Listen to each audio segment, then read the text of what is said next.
Hello, I'm Davia Chambers and this is Let's Talk Tobago. Thanks for joining us. Joie de Vivre in Mount Irving is our location today. This villa offers a wonderful view of Buku Reef and Pigeon Point Bay. Stay right where you are. We're going to explore the rooms, views and all of it right after our headlines.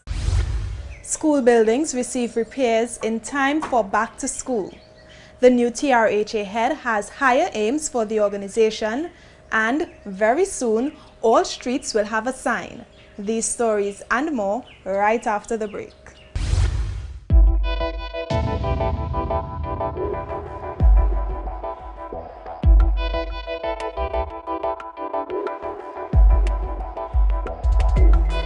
To vote is simple. The Elections and Boundaries Commission advises that before Election Day, you should receive a poll card in the mail.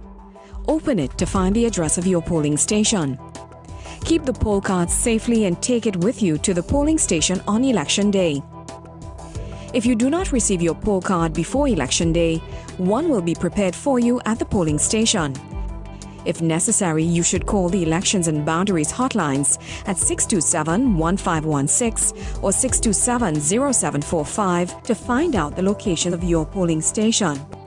On Election Day, you should check the list posted outside the polling station for your name and number.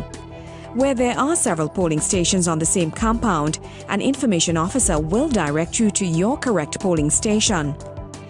Polling agents who act on behalf of the candidates are there to witness the process. If your name is on the list of electors and you have a valid ID card, you should join the green line. All other persons, including physically incapacitated, blind or visually impaired persons, should join the red line. You are required to sign your poll card in front of the poll clock.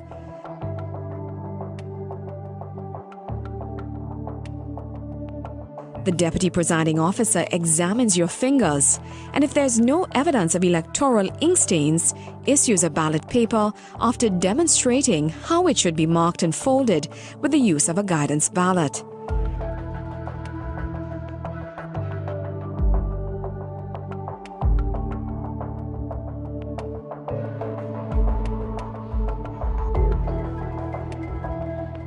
The ballot should be folded to display the initials of the Deputy Presiding Officer and the polling station number.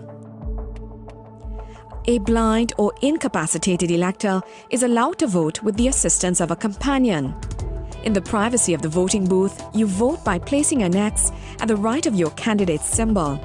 If you make a mark other than an X, your ballot will be rejected and not counted.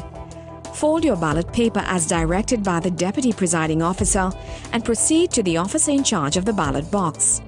At the officer in charge of the ballot box, display your folded ballot paper with the initials of the Deputy Presiding Officer and the polling station number at the back visible. You will then be required to dip your finger in the electoral ink before you are allowed to place your ballot in the ballot box. If you refuse to immerse your finger in the ink, you will not be allowed to vote. Any problem encountered at the polling station should be referred to the presiding officer. To vote is your right. Exercise it. A message from the Public Education and Public Relations Unit of the Elections and Boundaries Commission, your partner in democracy. Hello, I'm Davia Chambers at Joie de Vivre. Fully renovated in 2004, this villa has 4 ensuite bedrooms, perfect for 8 persons. Now, while your children were on school break, many workers were behind the scenes upgrading their school building. We thought you would want to know, so here's Omadara Mills with our top story. Roofing works, electrical, plumbing, sewage, and even the reconstruction of buildings. These are some of the major works being done at about 40 schools on the island. This annual school repair program ensures that schools are in a condition which will allow for optimum learning for teachers and students. But it's more than just making the learning space a comfortable one. OSH and fire services requirements. We must meet these requirements if children and teachers are to be safe in the schools. The minor works include landscaping, repainting, and the servicing of air conditioning units.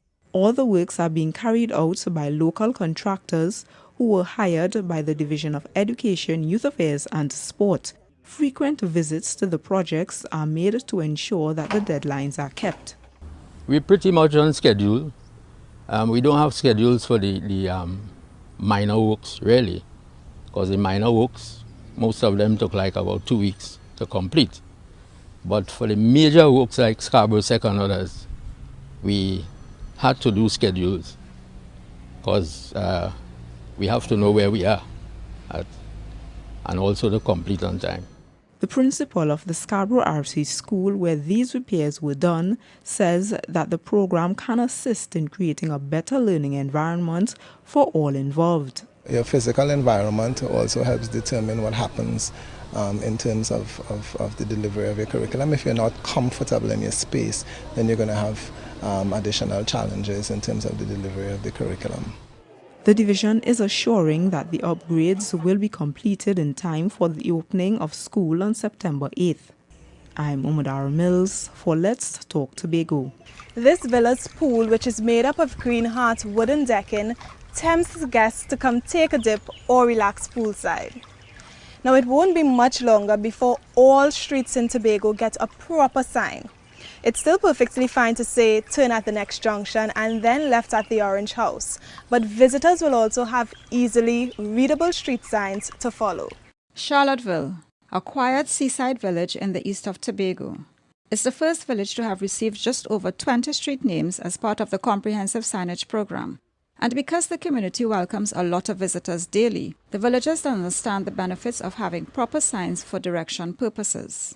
It's okay because like when visitors, local and foreigners come into Charlotteville, instead of asking someone where is so-and-so street, at least they can see the signs and they will know definitely, hey, listen, this way to Pirates Bay, this way to Camberton, this way to Spring Street. The initiative is in keeping with TT Post's plan of creating a more accurate mailing address system for people who live in Tobago. For a while, all of our streets haven't had the street names attached to it.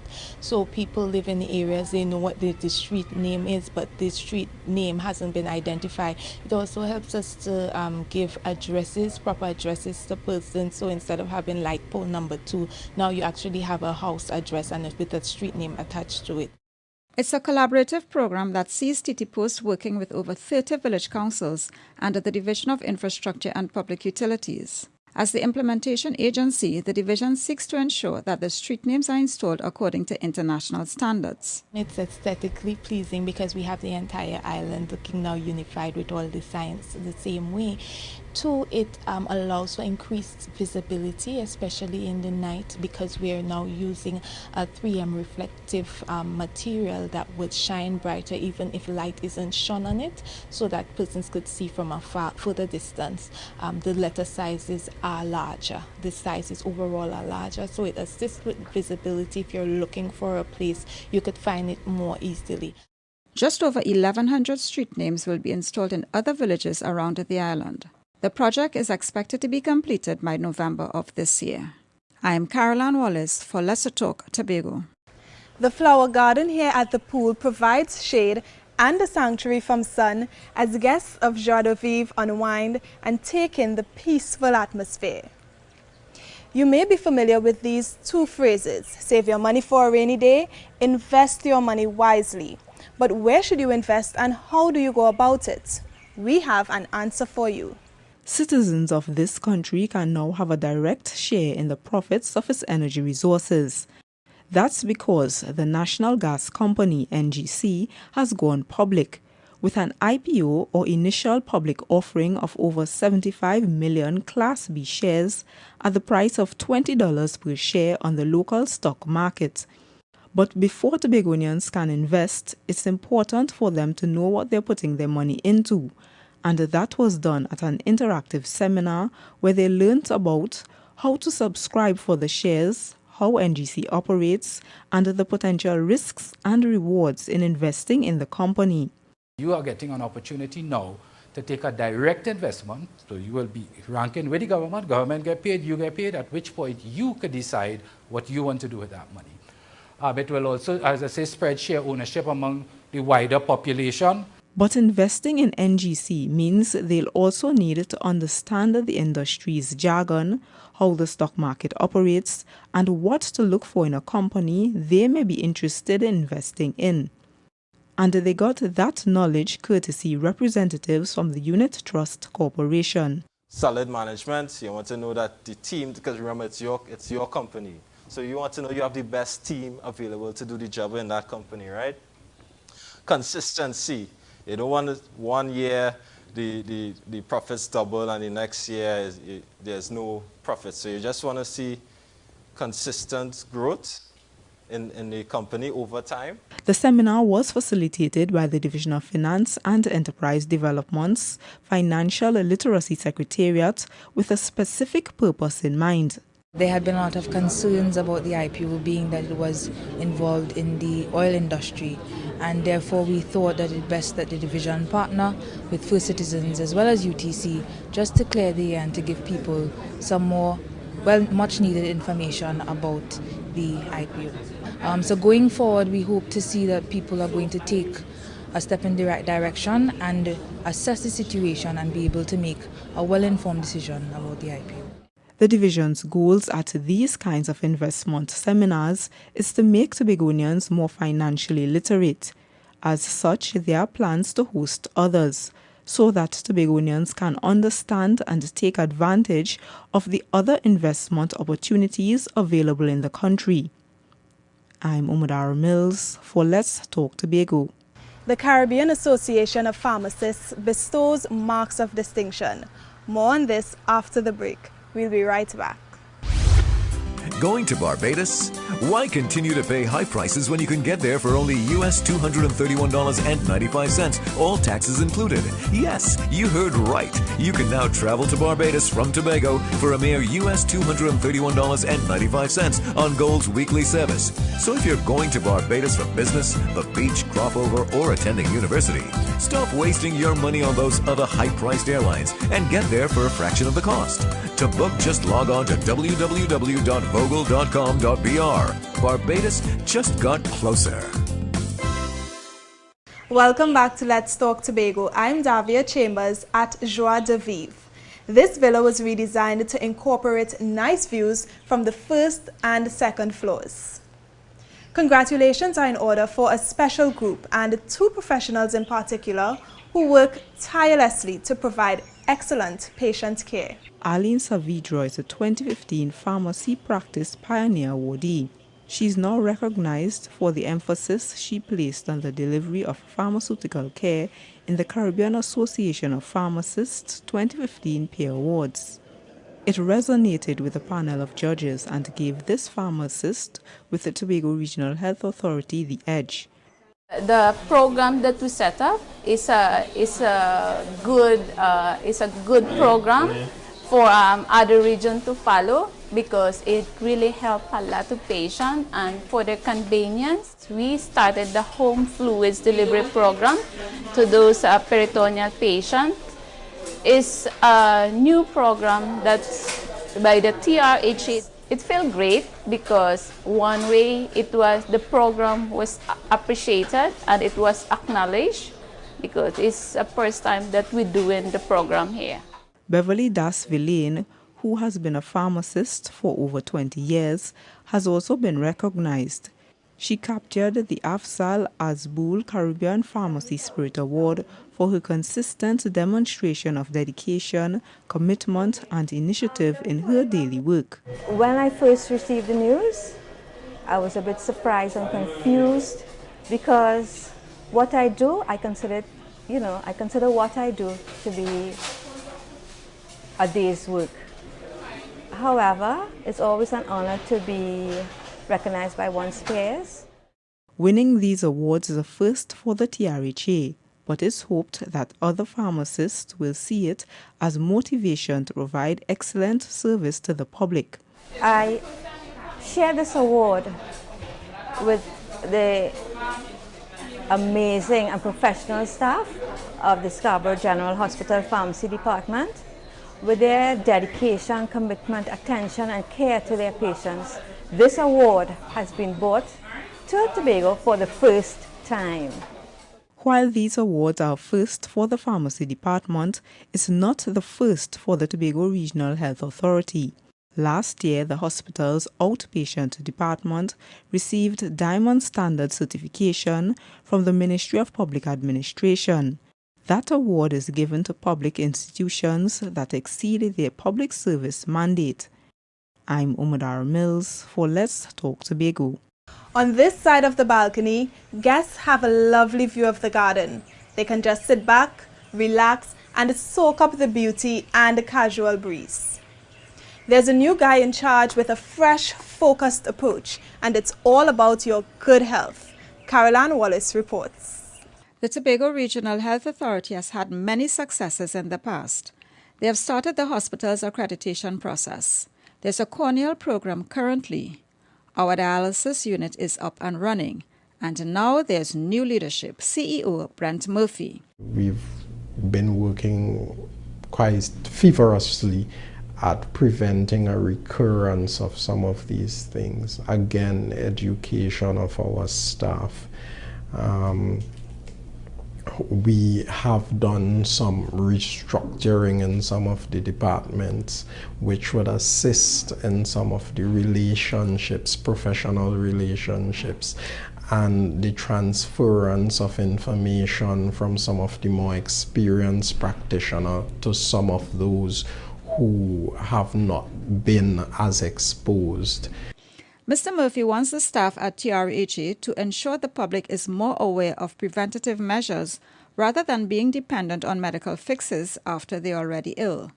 This, he says, will only augur well for the society's health sector. It's a principle engineers have used for a very long time, preventative maintenance. Thing is, the concept is good for humans also, all right? There's the healthy living aspect to healthcare, and not just medication and fix, but our mantra would become, prevent. He says during his term, which will last for 3 years, there will also be special focus on child and adolescent services from his team. We're also engaged very aggressively in talks with the Child Welfare Association, who they've been doing a lot of good work with the police service on the island. However, they will like to work more closely with the TRHA, and we're trying to broker an arrangement with them where we can provide a space and other support for their program.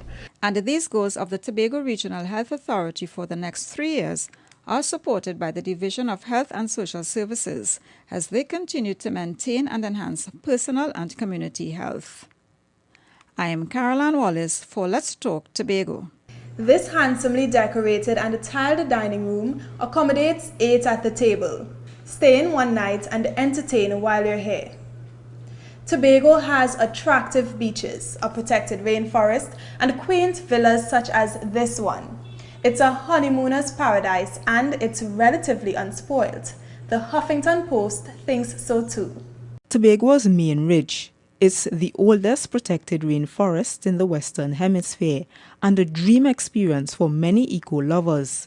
It's also one of the places the Huffington Post feels makes this 116 square miles unspoilt. Tobago's waters, both the beaches and underwater beauty, such as Pirates Bay, are said to be ideal for diving and snorkeling. Scarborough is described as a crowded little port town with shopping, dining, and a cool public market. And for those wanting a good place to stay, the villas around the islands are described as a great choice because they offer infinity pools and modern conveniences. The other Caribbean islands listed in Huff's Post travel as small but filled with plenty to do are Grenada, Guadeloupe, Martinique, Curaçao and Vieques. I'm Umadara Mills for Let's Talk Tobago. How do we make it possible for more athletes like Kellyanne Baptiste to compete internationally? An answer for you after the break. Stay with us.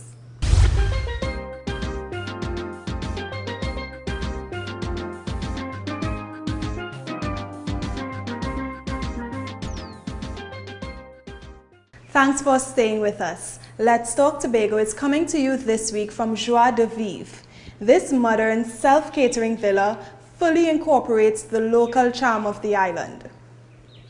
The business of sport requires a plan, whether training, competing internationally, or even hosting high-profile games. Here's what we learned from a meeting on this matter. This is a popular sport in Tobago, and there are many more that people enjoy or engage in professionally. Now, in order for these kinds of sports to flourish and develop to the point where they're of an international standard, coaches, sport administrators, and athletes participated in a two-day consultation to review the 2008 draft sport document for Tobago. A plan that seeks to target areas such as building and maintaining sporting infrastructure that's of global standards, design programs to ensure that athletes are able to compete and meet the demands of international competitions, and encourage those in our communities to be more active in sport. It's a policy that's specific to Tobago's sporting needs. From the purposes of one, total participation, which is encouraging young men, women, even some of our retirees, senior population to be involved in sport. High performance, which targets those student athletes, community groups, clubs, etc., who are aiming to play sport competitively. And then you have the component of sport tourism. The consultation dealt with the issues of better collaboration between the local sporting bodies and the national sporting organizations. Stakeholders also got the chance to understand the relationship between sporting activities and sponsorship from businesses. If you're going to do a proper presentation, then you have to win. You want a yes. And you don't only want a yes for this year. You want that when you were finished, they were so happy that every year you are on that calendar when they're planning and your $20,000 or $30,000 is already catered for. The Division of Education, Youth Affairs and Sport is steering the drafting and implementation of this island's sport policy. It's expected that after this consultation and review, the new document will be approved and implemented by next year, a plan that will make sports in Tobago a more organized and focused sector, which all Tobagonians will benefit from. I'm Umadara Mills for Let's Talk Tobago. Take a look. The kitchen at this property is fully equipped with granite work surfaces and modern appliances. Art may excite you, provoke you, and make you think. Art also inspires and heals. And in this next story, art gives back. She won the first Chief Secretary's art competition. Since then, this young lady knew that art was more than a hobby. It was a passion, a way of life for now 20-year-old Nidja Waldron. Now she's using those talents to build a career, but she's also using them to give back to her community at Glenroad. Well, I did this art class to give students around the community who are interested in art an opportunity that I didn't have at their age, to have university level teaching for art, teaching them the basics and everything they would need to be successful art students. So that is why I wanted to do this art class to give back to my community. Nidra says she has been able to teach young children from her area basic skills in art and craft. She adds that these skills were non-existent in many of the students. I taught them how to do basic drawing, how to draw shapes, how to create textures, and how to use color. And I taught them how to understand the different types of color, the basic colors, as in the complementary colors, secondary color, these kind of things, the difference between tint and tone. Though the camp is now finished, the students say they see art as more than a pastime and hope that they can continue to develop their artistic skills beyond the July-August vacation. I enjoyed it a lot because it was my first time And I know I have an advantage when I go back to school because our school is mainly about art and what we do in it. And the plans are already underway for next year's edition. I'm Caroline Wallace for Let's Talk Tobago. The louvers allow the local breeze to filter into the room and give guests a comfortable stay. Developed Young Minds is a national treasure, and we know a program for children which encourages critical and creative thinking. This is Lauren Scotland, a 17-year-old who participated in a program called Agents of Change. She and 18 others got the opportunity to experience work life, which the program's architects hope will influence their professional growth and development. These ideas were taught in creative, fun, and interactive ways. The main memory was when we played different games, but the motive of the games were for us to collaborate instead of competing against each other. We must work together instead of fighting against each other. The teenagers also participated in a field trip to healing with horses. There, they learned how not-for-profits work as a business with the sole purpose of giving back to the community. 14-year-old Arthur Goddard says the experiences helped to make him a better individual. This was a character building course, so it could help me build my characteristics as I go on. And the knowledge I gain from this, I can use it in the future to embark on the journeys that I haven't done. The program was facilitated by the Youth Energized for Success, or the YES unit of the Division of Finance and Enterprise Development. This is our very first year doing this very unique, innovative program that teaches young people to think critically and to be more confident, because when we interviewed the young people for the internships, they were concerned about getting training and boosting their confidence in public speaking and being more comfortable communicating with each other. So I would like to say mission accomplished. YES hopes this program stirred up leadership qualities in these youths, qualities that in the long term will shape Tobago's development in a more sustainable manner. I'm Umar Mills for Let's Talk Tobago. Now it's time for you, our viewers, to have your say. On September 7th, citizens of Trinidad and Tobago will go to their designated polling station to cast their vote in the national elections. So our question to you this week is, what do you know about the voting process? This is what you said. You have to have your ID card for sure. You have to have your ID card and the polling slip that they send for you, the paper that they send for you so that you'll know where your station is and know the number of your station and things like that. Those two things are very important. You have to carry ID card and your polling paper because they send that for you in the mails or something. On the day, election day, I'll go to the polling station with my polling card and go up to the relevant authorities and them. I show them my polling card and they will direct me how to vote and so on. I know that you have to have the polling card, and when you go to the polling station they check you. Make sure that your name on the list and whatever, and then let you know which area to go and cast your vote. I know you have to walk with your ID card and your polling card. I walk with my ID card, my polling card, and a proper mindset to make the right decision on that day. What I know about the voting process is that you walk with your ID card and your polling card. You walk with your ID card, okay? And you walk with your polling card. That's all for this edition of Let's Talk Tobago. Please send your comments or queries on anything you've seen in this program to information@tha.gov.tt, or you can even visit us at www.tha.gov.tt. Like us on Facebook and subscribe to our YouTube channel. I'm Davia Chambers. On behalf of all of us at the Department of Information, have a safe and enjoyable week. See you next time.